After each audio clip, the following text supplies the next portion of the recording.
Sir, teachers and all my dear friends and juniors.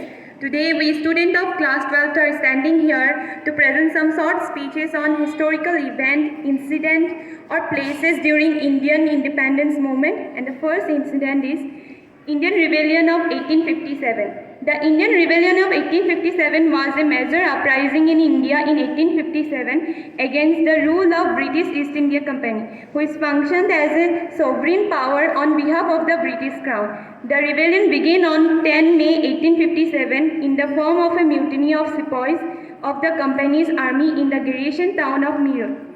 It then erupted into other mutinies and civilian rebellions. The rebellion posed a considerable threat on British power in that region. On 1 November 1858, the British granted amnesty to all rebels not involved in murder, and the rebellion formally ended on 8 July 1859. It is variously described as Sepoy Mutiny, Indian Mutiny, the Great Rebellion, Revolt of 1857, and the First War of Independence. And the second incident is the Champaran Satyagraha. The Champaran Satyagraha of 1917 was the first Satyagraha movement led by Mahatma Gandhi in British India and is considered a historically important rebellion in the Indian independence movement. It was a farmers' uprising that took places in Champaran district of Bihar in the Indian subcontinent during the British colonial period. The farmers were protesting against having to grow indigo with barely any payment for it. Champaran Satyagraha gave direction to India's youth and freedom struggle. In the Gorakhpur district of Uttar Pradesh, the Chori Chora incident took place on 4 February 1922. The police there fired upon a large group of protesters participating in the non-cooperation movement. In retaliation, the demonstrators attacked and set fire to a police station which killed all of its occupants. The incident led to the death of 3 civilians and 22 policemen.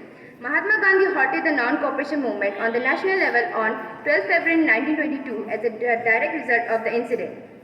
In spite of Gandhi's decision, 19 arrested demonstrators were sentenced to death and 14 to life imprisonment by the British colonial authorities.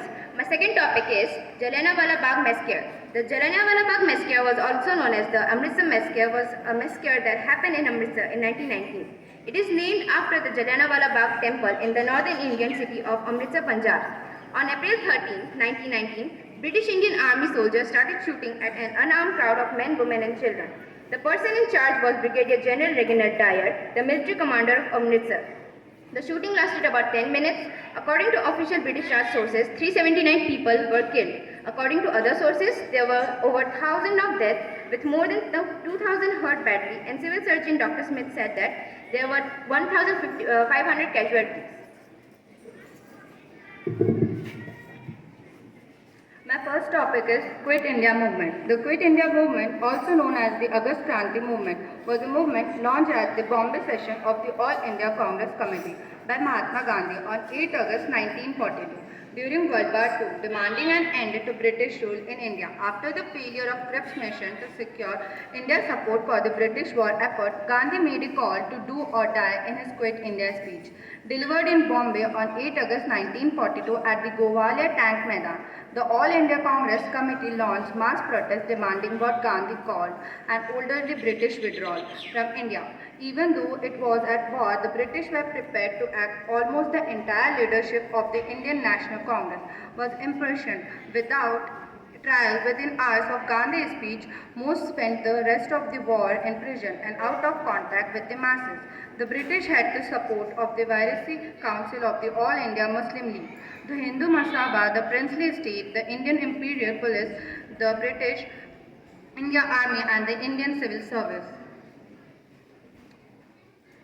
My second topic is Dandi March. The Salt March, also known as the Salt Satyagraha, Dandi March and the Dandi Satyagraha, was an act of non-violent civil disobedience in colonial India, led by Mahatma Gandhi. The 24-day march lasted from 12 March 1930 to 6 April 1930 as a direct action campaign of tax resistance of non-violent protest against the British salt monopoly. Another reason for this march was that civil disobedience movement needed a strong inauguration that would inspire more people to follow Gandhi's example. Gandhi started this march with 78 of his trusted volunteers. The march spanned 385 km from Sabarmati Ashram to Dandi, which was called Navsari at that time. Growing numbers of Indians joined that along the way. When Gandhi broke the British Raj salt laws at 8:30 a.m. on 6 April 1930, they sparked a large-scale act of civil disobedience against the salt laws by millions of Indians. The celeb- we we gave this program on the behalf of Azadi Ka Amrit Mahotsav. We hope you all learned something. Thank you and have a nice day.